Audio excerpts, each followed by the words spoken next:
Hi folks, we're back at the bench today and we're going to have a look at a MosFet transistor, which happens to be a part number 2N7000, very popular, used all the time. The reason I have this kind of zoomed out here is to show you the setup that I have. So over here, I'm just going to pan over and zoom in a little bit. You'll be seeing there's a whole bunch of transistors and other components here. And these are all the ones that came off of the old boards. And a whole bunch of those components are 2N7000 MosFets here. For all of you folks that are beginning electronics enthusiasts, this is what this is for, is really to show you what I'm going to be doing here and how you, using a signal generator, power supply, and an inexpensive oscilloscope, can actually look at the parameters of a FET transistor, MosFet or FET, JFET transistor, by using a signal generator and your scope and a power supply. Because when you look at the data sheet, and it's going to give you parameters and graphs, it's going to give you correct parameters, but the graphs can be misleading. And if you hang on a second, I'm going to move the camera over and show you what I'm talking about. So, one moment. Here's the data sheet for the 2N7000. And as you can see, we're using a through-hole device here. So let me flip over the page, and we're going to have a look at a few of the parameters on this guy, because it is very important, especially for folks that are just starting to learn how to use FETs, that you look at this very closely. I'm just going to zoom in here a little bit and point out a few things. Let me just get that sorted out here. There we go. So one of the things you want to pay very close attention to when you're selecting a FET, a MosFet, in the 2N7000 series. So there's 2N7000, 7002, 7006, and 7008. And they're all a little bit different. We're using 2N7000. Notice how they do not give you the short circuit, the drain to source short circuit current or voltage. And also they don't give you the drain to gate short circuit voltage. Okay. Something that be aware of, because it's going to be down here in the this other section down here. Okay, trying to keep my shadow off. The other one is plus or minus 30 volts. This is your gate to source voltage. Okay, gate to source, plus or minus 30 volts. Generally, you're going to use plus volts on this. You do not want to get to 30 volts. You really want to be about half that, about 15 volts. Plenty. 15 volts will most certainly turn the transistor on, fully on. And you're going to see that when we set up the scope and turn the circuitry on. We have a look at the graphs on the scope. Okay. One of the things that you definitely want to make sure you read on these type of data sheets are these notices. Notice down here it says 5.3 ohms, so static drain to source on state resistance. So this is when it's basically on at this setup parameters. So the gate to source is 4.5 volts, and you're pulling 75 milliamps. Okay. And 5 ohms, so it only goes down just a little tiny bit when you're setting up 10 volts gate to source and 500 milliamp drain current. Okay. We're going to be, in our testing here, we're going to look at, I think, 30 volts drain to source. Source is just grounded. We don't have a source resistor, so it's strictly being used as a switch. the bunch of little pile of transistors that I tested ranged between 3 ohms and 3.3 ohms. So a little lower than what they're actually showing you here. Mind you, the current ratings were a little different, or the current being drawn was a little different. And we'll show you that later on. AC characteristics, we're not operating in this AC characteristic range. The only thing you have to be concerned about is these capacitances, okay? Because if you don't put a series resistor in series with your output of whatever you're driving the input, the gate of the 2N7000, you can actually damage the output of your driver, like an op amp or whatever. Because when you apply a sudden voltage to a capacitor, what happens? It charges up. And when it charges up from 0, the first thing it does is instantaneously is draw a very, very large amount of current. So what happens here, you get a spike of current, and you can literally damage the output of your driving device. Okay, so normally we put something around 100 to 300 ohms in series with the output of the driving device, an op amp or another transistor.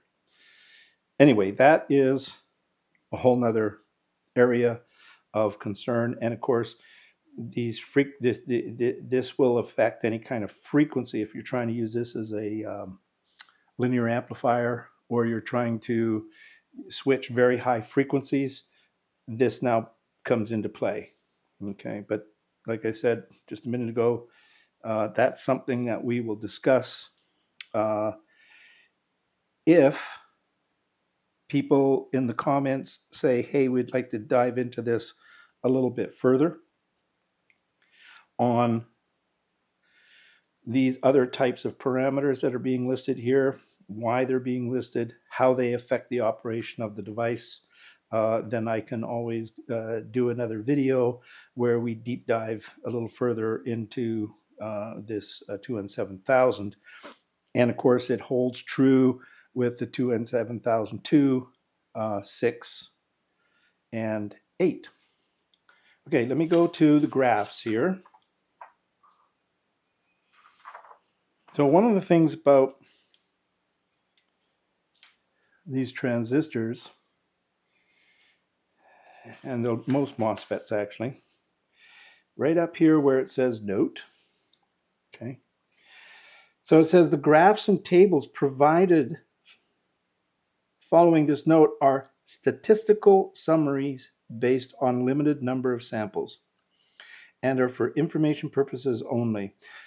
The performance characteristics listed herein are not tested or guaranteed. In some graphs or tables, the data presented may be outside the specified, get that right in a minute, specified operating range. This guy here is a perfect example. Okay. So if you look at this, it says, let me zoom in on that guy because I'm even having trouble reading that little tiny stuff here. So if you look at this and you look at, let's say, 30 volts and 6 volts, let's say we're driving, so this is a drain to source, 30 volts, and we're driving the gate at 6 volts, it says basically you can push about 1.75 or 1. I don't know, 1 amp? Oh yeah, 1.25 amps through this FET. I kind of don't think so. I think you'll blow the junction. So this is a representation of actually what's happening with the FET. But we're going to see that in a little bit different form when we fire up the FET on the breadboard here and look at it on the scope. So I literally don't even look at these two graphs. The graph that I am more interested in is this one down here. Obviously, you want to look at the thermals and such like, but this one here is the maximum rated safe area, okay, operating area. Now, if you look, we're going to be operating at about, generally most of this is going to be at about 12 volts. So that's going to be sitting right in about here. And we're going to be operating at, for the LED, I think it was 14 milliamps. So that's going to be sitting in about here, over on this scale.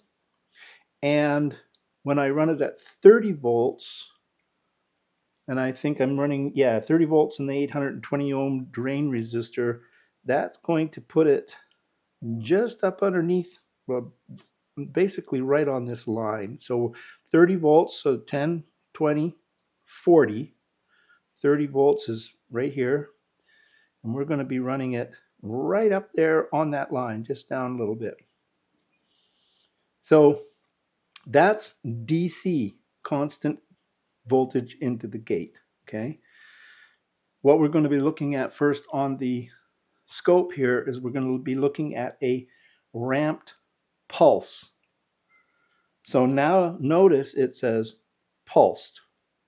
So if we're running 12 volts pulsed, we can work up in this area up in here, and you'll notice now that we're, getting up about 0.5, 500 milliamps. But notice you don't want to go above that, even pulsed. You don't want to get up into this, above this line, okay? So we're going to be looking at it pulsed, but we're not going to draw that current. We're going to be always well down in here. So having pointed all of that out, let's get this breadboard set up, and we'll show you what that all looks like on the scope.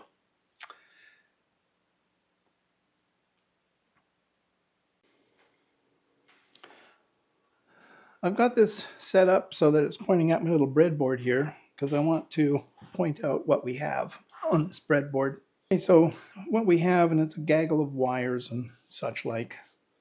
I'll show you what those are here in a sec, or explain what those are here in a sec, because this is what your breadboard is going to look like when you set this up on your bench and test this out, which everything that I do on the bench, you should be doing at home to teach yourself what these devices are doing physically.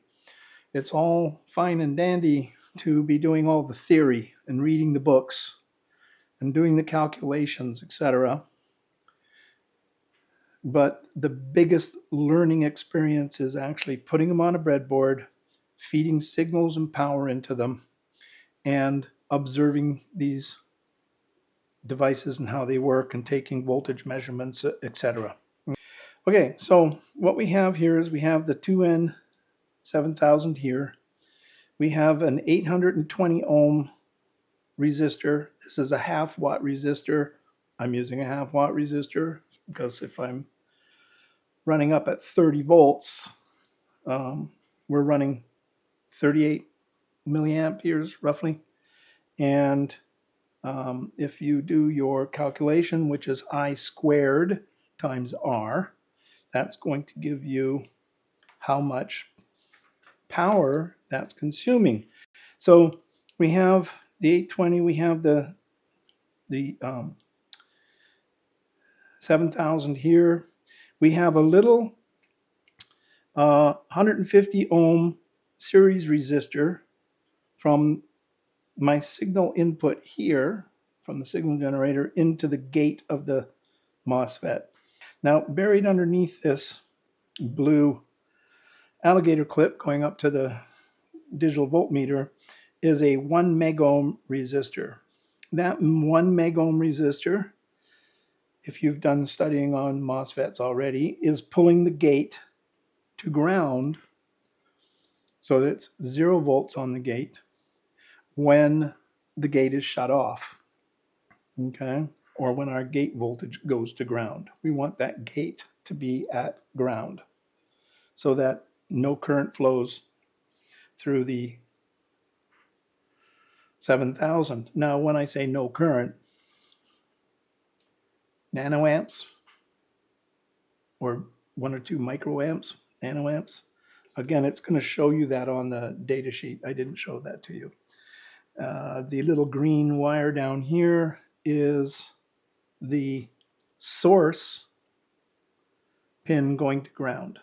Okay, so we have power supply plus and minus coming in. The 820 is coming off, the 820 ohm resistor is coming off plus to the drain side of this transistor.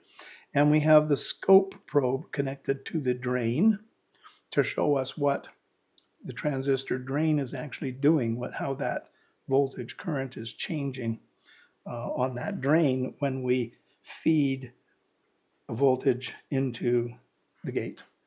Okay, so that's the process here. So we have a voltmeter connected up, the blue and green here. When we're pulsing this transistor, we don't even bother looking at the voltmeter, okay? Because the reading will be wrong. And we have a little LED over here that we will hook up during this pulsing, and we'll flash that, show you how we're turning that on and off. There's a couple other things I'm going to cover, or at least one other thing I'm going to cover with LEDs. When you put LEDs on printed circuit boards as just small indicators, which I have several on that control board, to tell me when I'm working with it on the bench and setting it up, doing all the pre-setup on the bench, I want those LEDs to be telling me when things are turning on and turning off on that control board. And then what you can do in that situation and reduce your current requirements. And I'm going to show that to you in a little bit. Here we are looking at the scope display, and I'm just going to point out what we're looking at so you can easily follow along while we're looking at the device under test. So the yellow line here is the VCC power supply voltage going into the device under test drain, okay? And right now it's at 0 volts. Everything here is at 0 volts, basically, except for the cursor. However, anyway, the magenta line is the signal coming from our signal generator, and the y-axis cursors is what we're going to be measuring our gate turn-on voltages with. And we're going to be looking at this value right here, okay? And the x-axis cursors up here, they're just moved out of the way as we're not going to use those cursors. When we're measuring, we're just going to look at the crossing point of the vertical grid line here and our magenta signal input from the signal generator. Okay, so we've got that set up. Now I'm going to swing the camera over and we're going to look at the signal generator. And the reason for this is, let me turn on the signal generator. So as you can see here, we're using a triangle waveform. And also note that this is a plus and minus. It's like a sinusoid, okay? And the cursor, the bottom zeroing cursor line is right along the 0 cross point of this waveform. And that's because we're only going to be looking at the positive voltage. The negative voltage does not matter in this case. Now, I'm going to swing the camera over to the signal generator.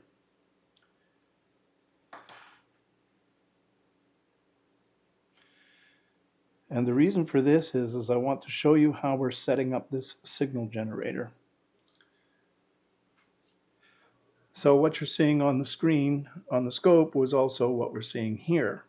Now notice down here, we have a frequency of 1 kilohertz. So we're just sweeping at 1 kilohertz. And by the way, we're in burst mode here.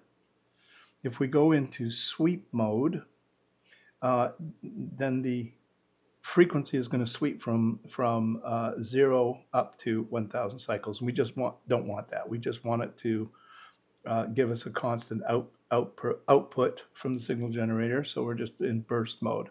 Now, and just 1,000 cycles, that's all we need. We don't need anything fast. The amplitude that you're seeing here, which is a little bloomed out, actually it's out of focus. Let me see if I can focus that. A little better, not much better, but you can barely see there that it says 2 volts here. We're actually going to be only looking at half that. So what we saw on the scope at this time, just a minute ago, was a 2 volt peak to peak. And so the peak is obviously 1 volt.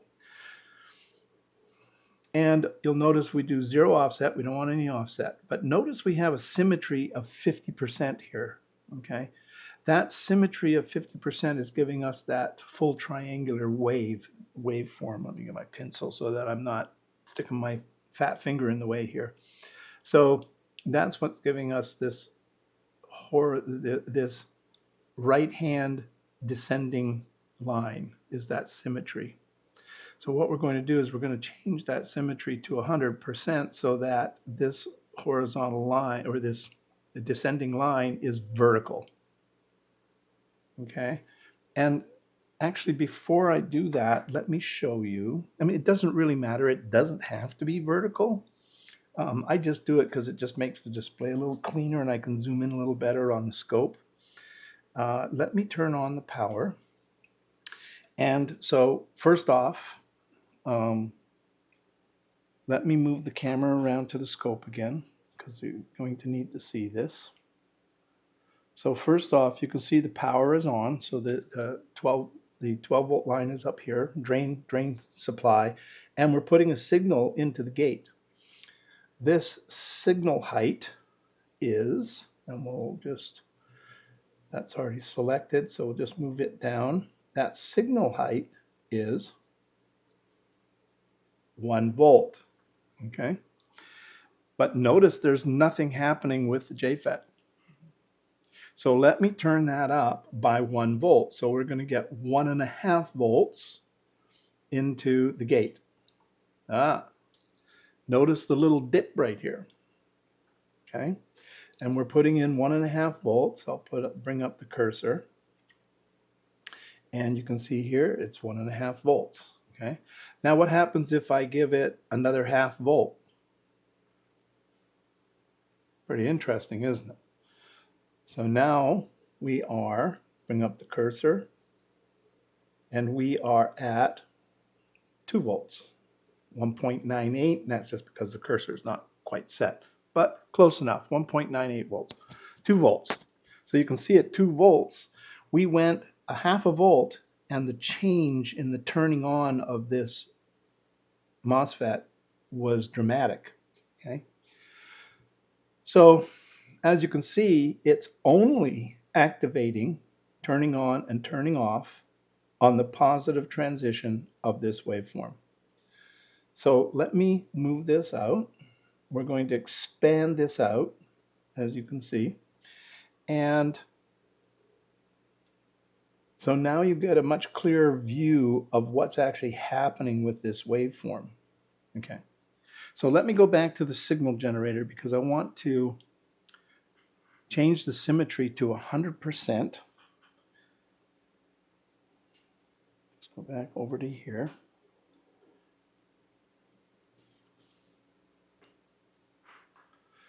And we're going to change that symmetry, which is down here, to 100%.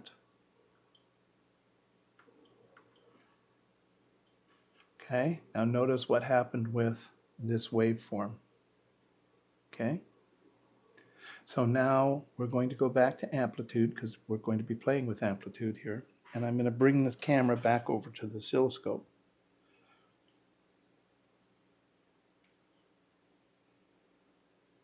All right.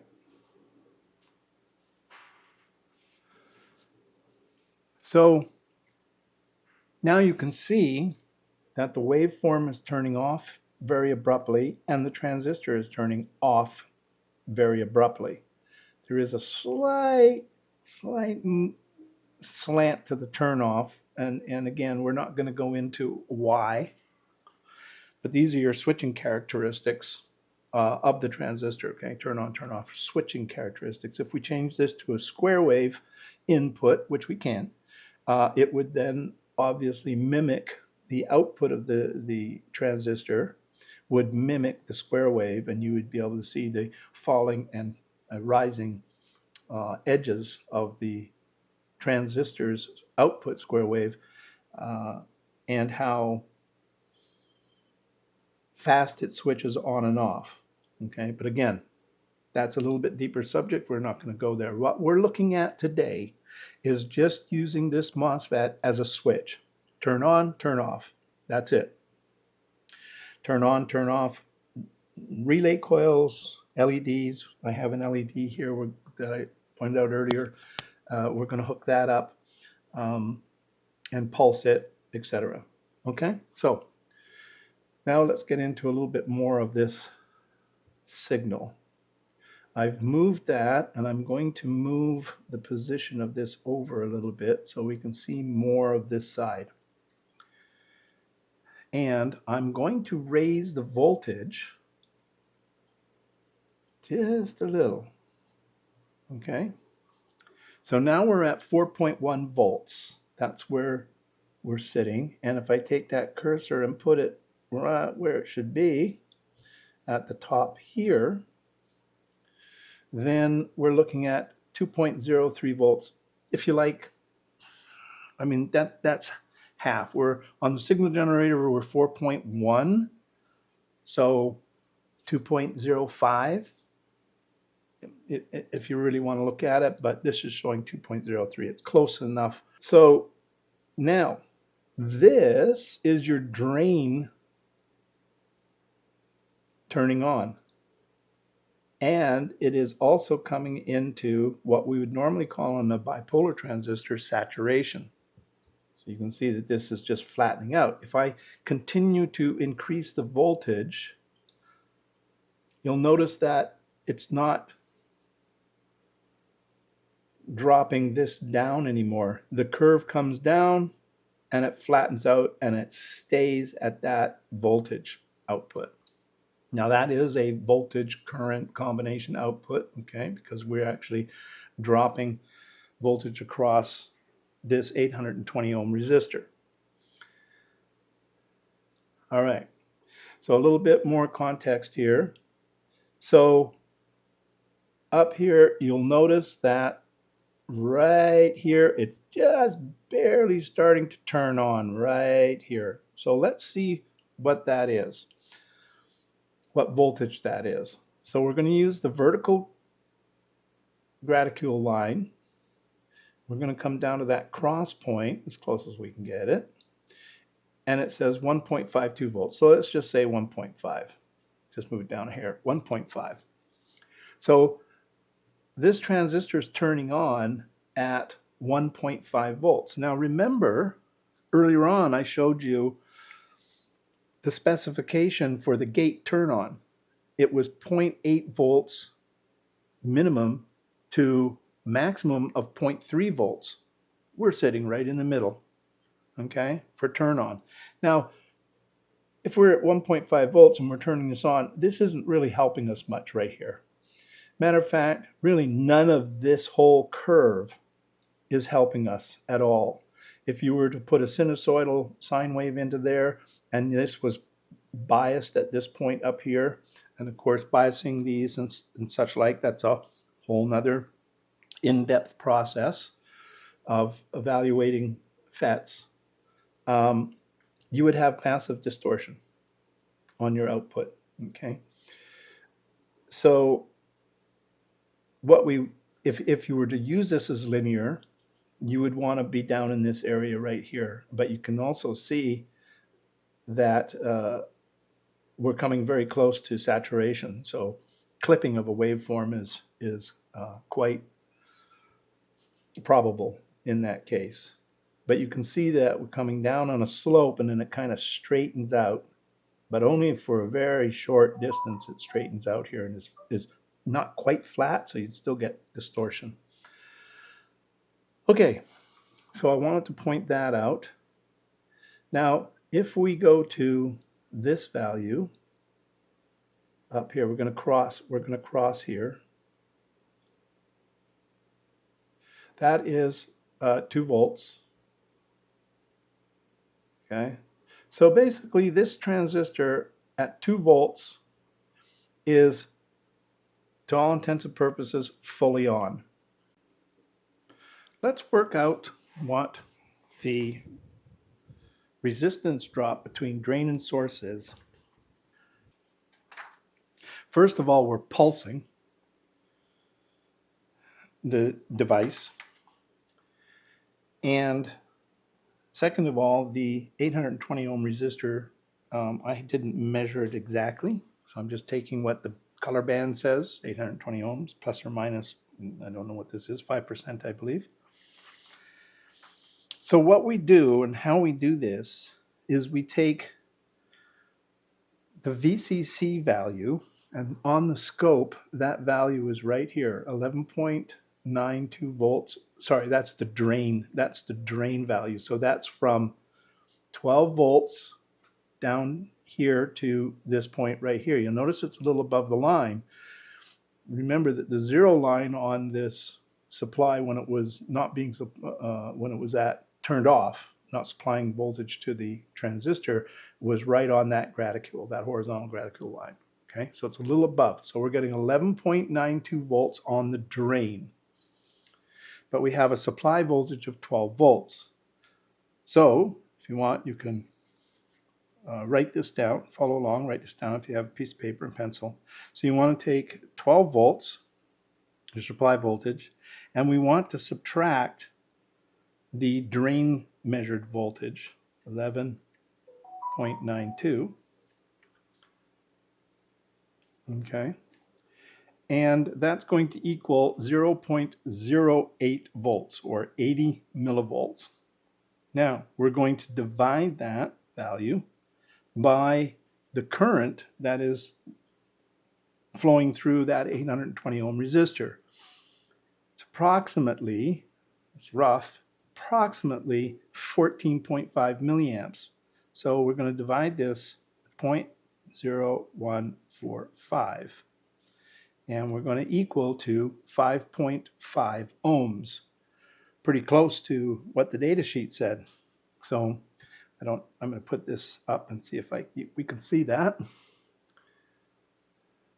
Where is it? Is it going to zoom in on that? Let me see if I can focus on that. Yeah, there we go. So 5.5 ohms. Okay. Very close. One more thing we want to do is put in the LED, and we'll look at the LED being pulsed. And there's some interesting things about pulsing LEDs, IR transmitters, etc. When you pulse an LED, depending on the frequency and how much current you're pushing into it, you can actually raise the current into that device. So let me set this up with the LED, and I'll get back to you in just a moment.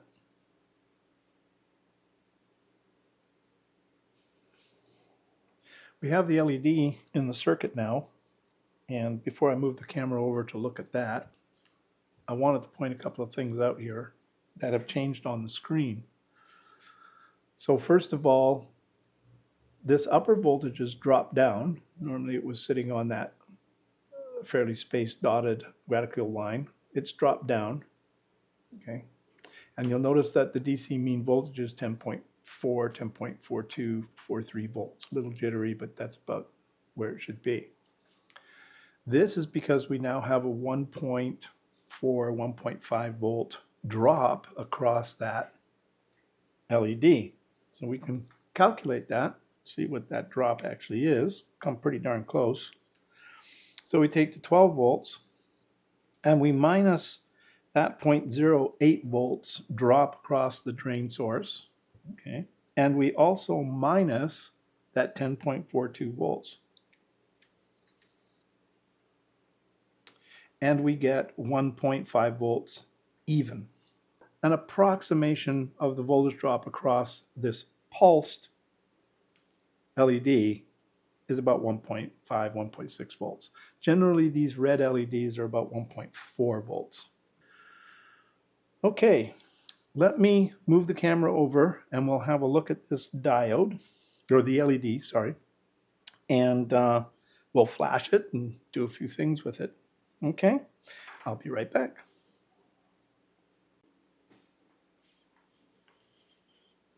Here we are looking at the LED connected in to the circuit. You can see that it's just on very slightly. So the camera actually doesn't really pick that up very bright. When I'm looking at it with my eyes, that's pretty bright. Okay, for a pulsed LED, that's pretty bright at 1,000 cycles. Now remember, this pulsing that we're doing here is basically pulse width modulation. For those folks that are coming in new to the world of electronics, you've probably already heard pulse width modulation. It's talked about all the time. But we are actually using pulse width modulation to pulse this LED. At basically 1,000 cycles, it just looks like it's on all the time. And it's actually dim because the average current going through the LED is low. It's not like steady state current, which we will look at later when we put the DAC onto it and we feed this with constant voltage. So let me go over and I'm going to change our frequency. We're going to slow this down. Just need to move that over to where I can get this to slow down here. Now notice how it just came up much brighter.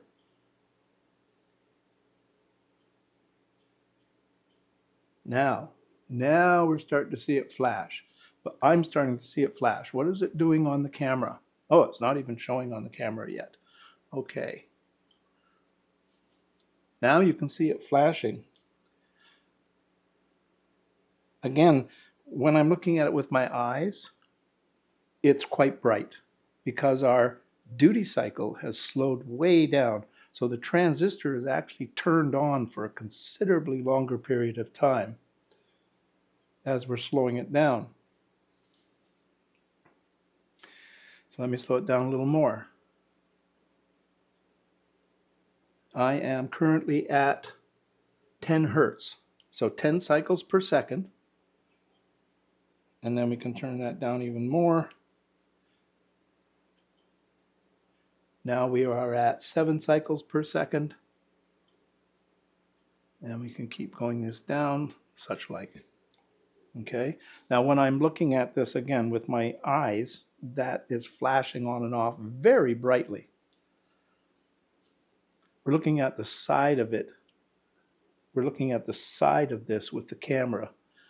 But if you're looking at the top of it, because this is a lensed LED, that's really bright. But even so that we're looking at the side, it's actually still really bright when it's flashing on and off. So I wanted to show you that.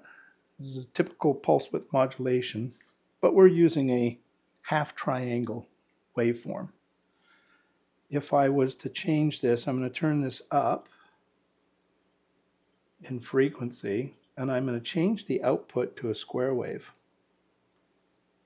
Waveform, square wave. Okay, notice how that went more bright? Because now the on time to the off time is more consistent. And I'm turning down the frequency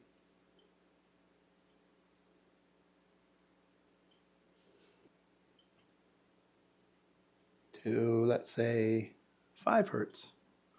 Or we can turn it down to 3 hertz, 2 hertz. Okay, I just wanted to show you that. We're going to hook up the DAC, and we're going to feed very precise voltages, DC voltages, into the gate of the transistor, and we're going to look at the current and voltage across the load resistor or the drain series resistor and the actual device resistance that we talked about earlier on. Okay, let me get that set up and I'll be back in one moment.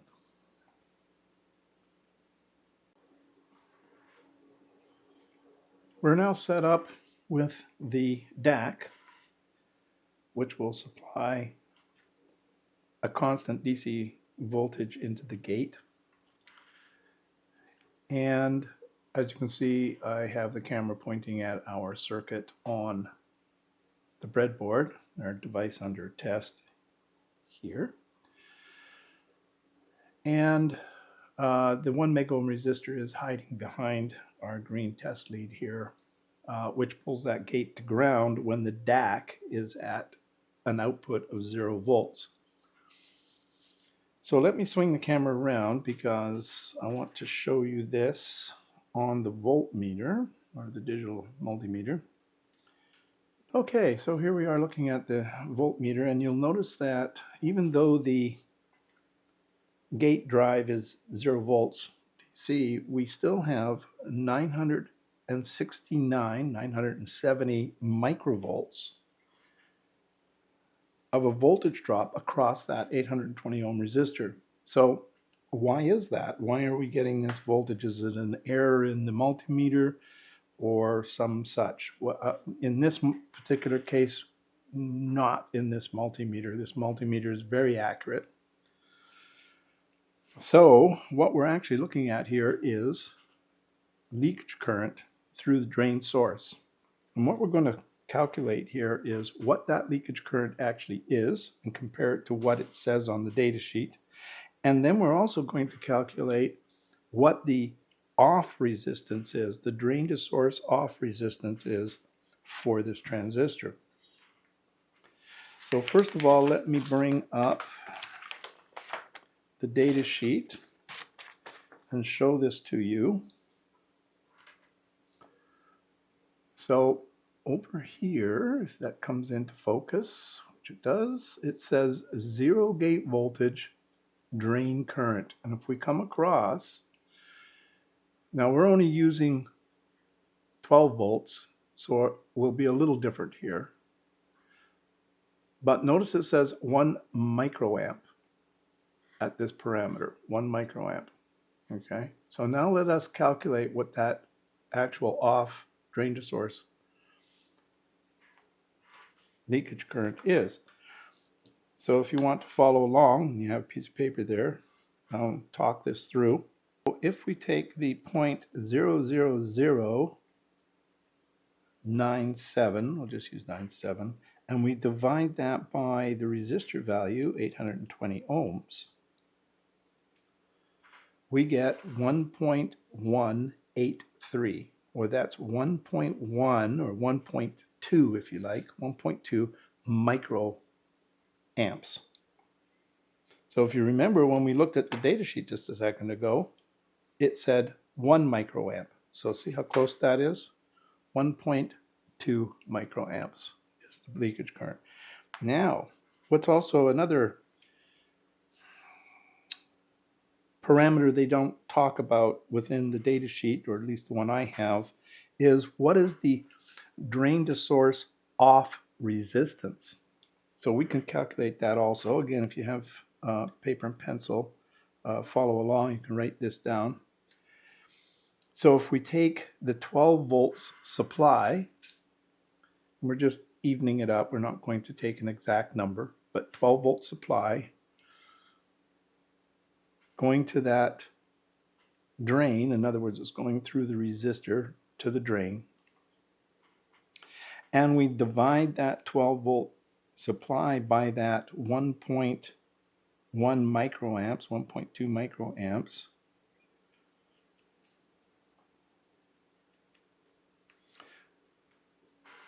we have 10 million ohms, or 10 megohms. So I used 1.2 microamps. And that's the value it gives me. So 12 divided by the microamps you calculated a minute ago, and it gives us 10 million ohms of resistance when that MOSFET is turned off. Okay. So now let's turn the device on, and we're going to first of all look at it in its ohmic region. With 1 volt being applied to the gate of the transistor, let's work out and see how much difference that made in the drain to source resistance as we're working in this ohmic region. So follow along if you can, write this down. We're going to do some simple division and subtraction here. So the first thing we want to do is we want to get the current through that resistor based on the voltage you see, that is the voltage drop across the resistor that you see on the digital voltmeter. So let's first take the volts across there. So this is going to be V sub R, okay? V sub R, 0.00, let's just say 11. And we're going to divide that by our resistor value, 820 ohms. And that's going to give us a really small value, but slightly higher than what it was with 0 volts. So what we came out with was 1.34. I'm going to take it to three digits. 1.34 microamps. Okay. So now we take that microamps and we put it write that down and set it aside for a second.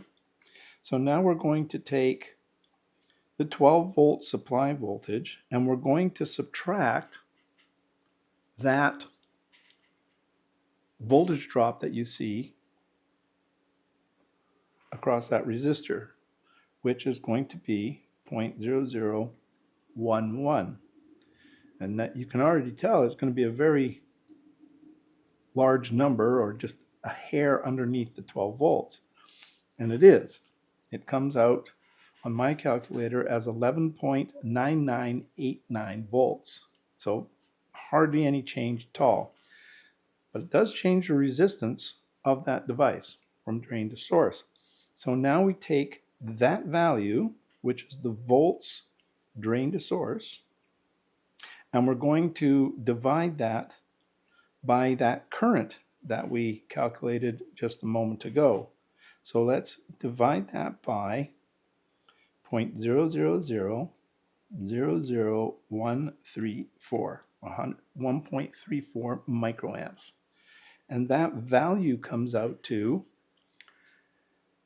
8.95 megohms. So a few other digits past that, but I'm just rounding up to 3. So 8.95 megohms. So it dropped just a hair. And as we continue to put voltage into that gate, we're going to see that drop right down to pretty close to what that data sheet has told us it's going to be. Now we're not going to do too many of those because it does take a little bit of time. So let's take 1.5 volts, which puts us, well, let's go 1.7 volts. I'm looking at the graph here. I'm looking at the graph and I'm looking at 1.7 volts. So we were at 1 volt, which means that this is virtually not turned on. And so 1.5. Sorry, I was just looking back over the other computer at the DAC, what the DAC was set to. So we're going to go to 1.7 volts and we'll see what the resistance is right here.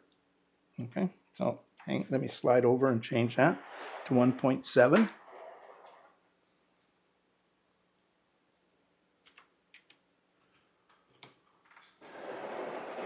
And now we see we have a 2.75 volt drop across that resistor. Now the reason you're seeing those numbers changing like that is because now things are getting a little warm. So the drain to source junction is getting a little bit warm, and the resistor is actually getting a little bit warm.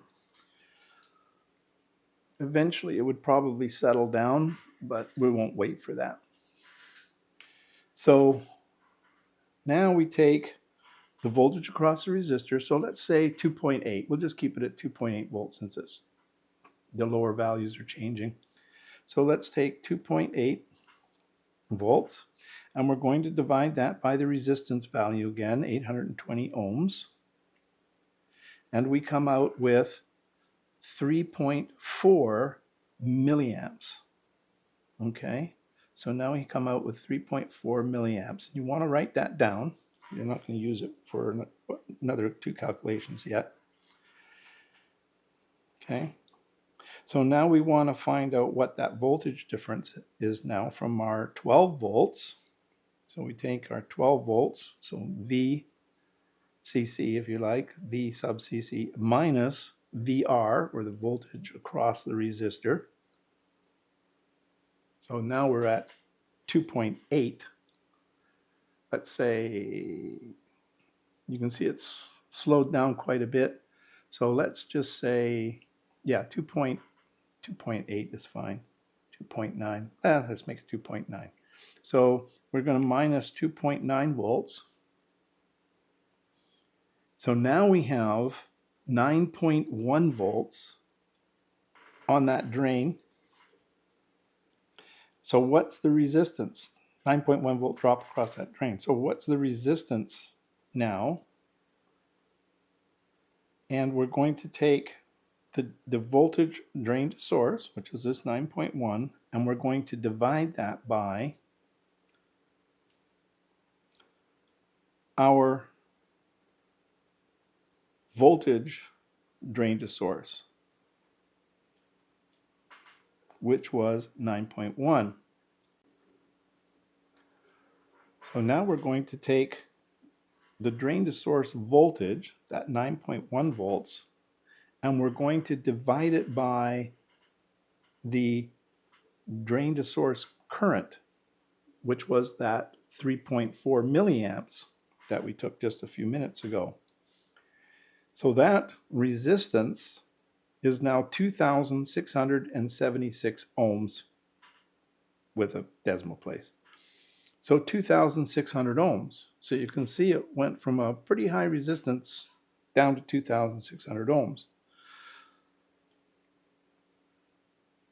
That was a very large change from those megohms down to this value, which was about halfway down the slope of the graph, which we will bring up again here.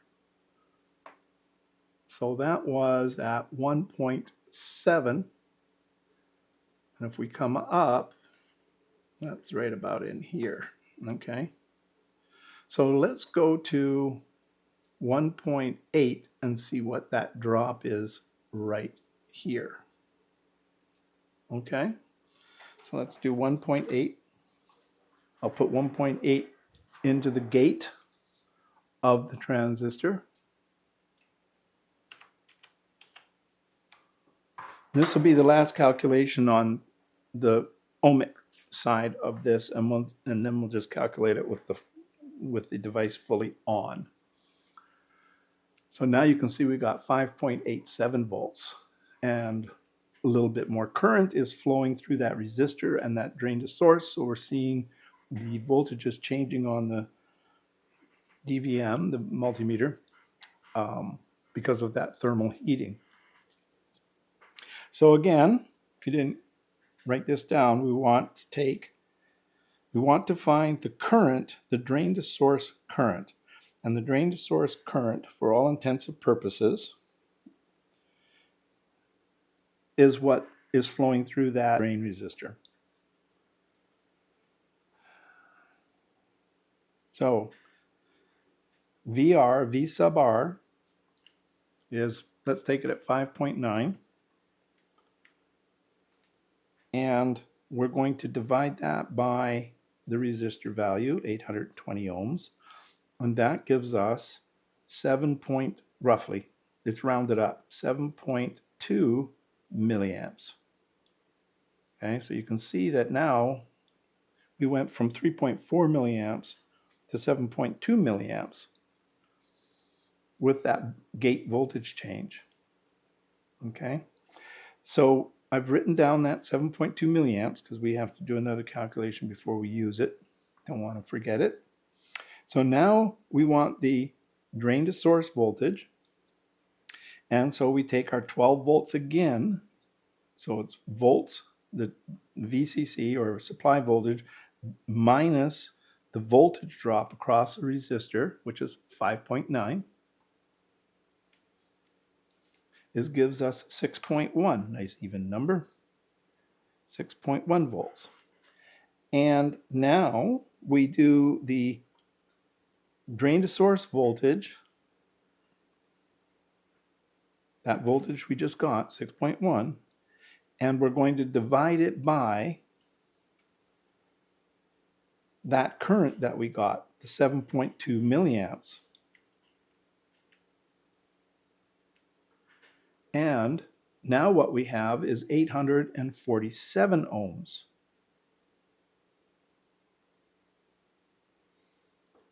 So you can see we went from 2,000, let's say 2,500 ohms, down to 847 ohms. So you can see how you can use this as a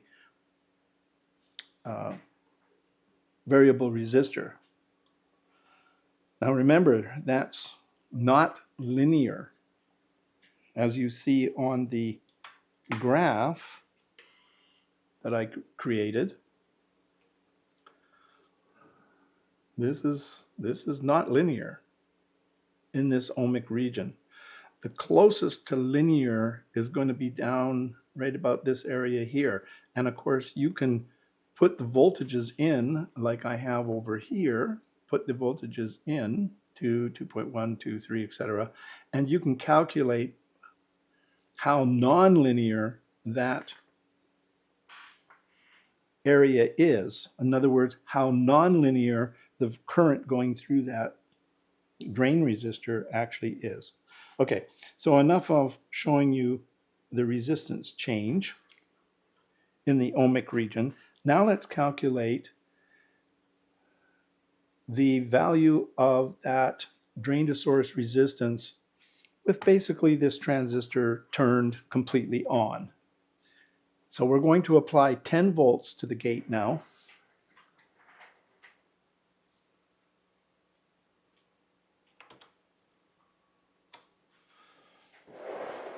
And something to remember is that, and I'm going to show you on the chart, you'll notice that at basically 2 volts here, this transistor is virtually on. Even when you go to 2.2 or 2.3 or 2.4 volts, this transistor is fully on. As you go up in voltage, the resistance value is changing so little that it's you just ignore it. Okay. So it's kind of interesting when you look at this that once you've come out of this ohmic region from the gate voltage of 1 volt to 2 volts, just 1 volt change. I'm off the screen here. Just 1 volt change will take that transistor from off to fully on, basically. I just wanted to make that obvious and point that out. So now we have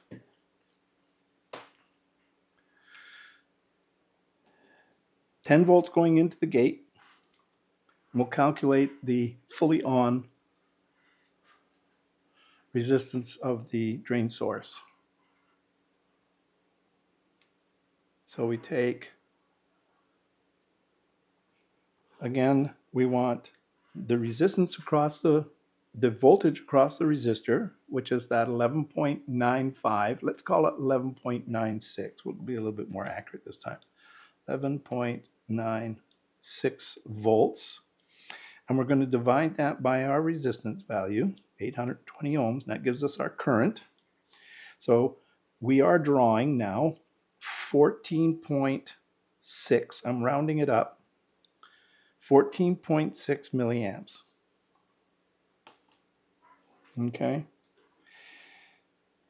And now I've written that down because I'm not going to use it quite yet. Next formula.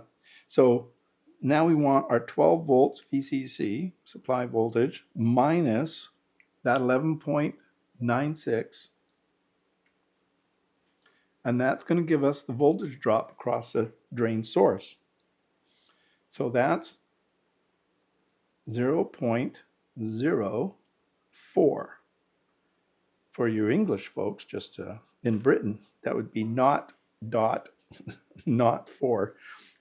Sorry, I can't say that very easily since I'm Canadian American and use 0. However, we take the voltage drop. So now we have drain source voltage drop divided by that previous current, 14.6 milliamps, 0.0146. That is giving me 2.74 ohms.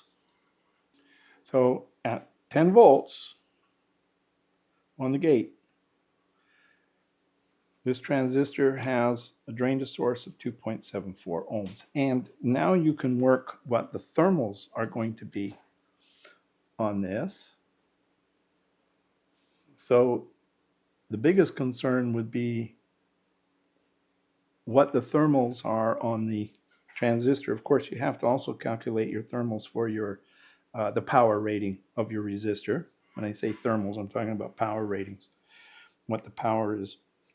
So if we have 2.74 ohms and that current, so if you don't know this, write this down. To get the power, or the heat being generated, the power on that transistor, it's going to be I squared times the resistance. Okay, so I squared is 14.6, 0.0146. Remember, that's 14.6 milliamps, 0.0146 squared times 2.74 ohms. That gives us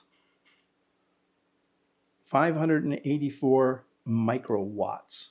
So well within the tolerance of that MosFet. However, as we move forward here and I put in a 100 ohm resistor, now we're going to be talking about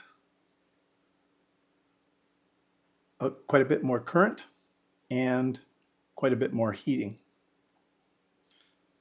So that's that, and let us change this breadboard up and put that 100 ohm resistor in the circuit, and then we'll do some more calculation.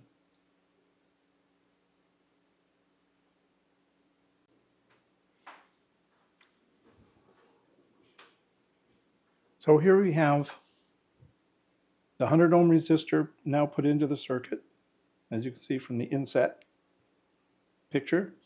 And the other inset picture is showing you 30 volts from the power supply, 29.99 semantics, into the drain of the transistor. And of course on the meter you can see 30 volts. So the meter is considerably more accurate than what the power supply is showing us on its screen. Okay, so that's at 0 volts going into the gate. So 30 volts and 100 ohms, 300 milliamps. So we're going to be pulling 300 milliamps through that power resistor and through that transistor. The power resistor is going to get really hot because if you take 300 milliamps and you square that, this is our power formula, and we square that and we multiply the resistance, that is 9 watts. This resistor is only 5 watts, so it's going to get pretty toasty. So let's put 5 volts onto this gate, turn this on, and we are going to see how much current is flowing. Well, I can already tell. I'm not going to change the meter. I'm just going to tell you on the power supply it says 0.28 or 280 milliamps. So what's our voltage? So if we have 1.3, we'll just go with 1.3 because that is changing because of the thermals. 1.3, and we multiply that by, we divide that by 0.3, just 0.28. Let's do the 0.28 that shows on the power supply. 0.28, 280 milliamps. We have 4.64 ohms drain to source resistance, 4.68 ohms. And that transistor is pretty well turned on. It's just pretty well up there. Okay, so now let's change it to 10 volts on the gate. And you can see that we have 1.1 and dropping because of the thermals that are taking place. So let's say 1.05. 1.05 volts divided by, it still says 280 milliamps, 0.28. Our resistance of the drain to source on the FET is 3.75 ohms. Now remember, on the data sheet, I'm going to turn that to 0 so that we turn that transistor off because it's kind of warming up that resistor. If you remember on the data sheet, it said, and I'll bring that over here and see if we can get that in focus again. Going to focus up for me. Yep. Okay. Notice down there it says 10 volts gate to source. It's the last line on the right side there. Let me move it to the center. It says 10 volts gate to source with a drain current of 500 milliamps was 5 volts. So you can see that not necessarily true. So the values here can change transistor to transistor. And when I was testing all this little group of 7000s, I found that they ranged between 3.3 ohms and 3 ohms. So from 3 to 3.3 ohms. All right. We have concluded this little experiment and demonstration. And I hope that the folks that are just starting out in electronics got some good information from this. And remember, you don't need an oscilloscope to chart your own, make your own chart in a spreadsheet if you have a power supply and a voltmeter. And you can chart what that MosFet is going to be doing. Okay, and then this is a small signal MosFet, low current, in other words. If you get up into the bigger, higher voltage, higher current MosFets, power MosFets, a different story. Usually the drain to source resistance is a lot less, in the milliohms. Okay, so that's why MosFets are really good for power electronics, is because you can push a lot of current through that drain to source junction, and the resistance is so low that when you do your power calculation, it's virtually nothing. So let's just make an example of that before we end this video. If we have a power MosFet and we can pull 30 amps through that MOSFET, and let's say it's 20 milliohms. Okay, so we're going to do 30 times, or 30 squared, 30 amps squared, okay, times, let's say 10 milliohms, 0.01. That is 9 watts. 9 watts. So if you've got that MOSFET on a really good heat sink, you can easily sink that 9 watts. Okay. Okay. We're wrapped up here. If you like the video, click the button. And if you have any comments, please add them. Now remember, before you comment, I'm running at a very high level for beginner electronics folks and not deep diving into more of the subtleties of the MOSFET transistor. I'm just trying to show how it's used as a switch. And then, of course, how to ensure that you don't have the thermals run too high that burns out the transistor. Okay, thanks very much for watching. As I said, if you like it, click it. Comment as necessary. And we will see you later.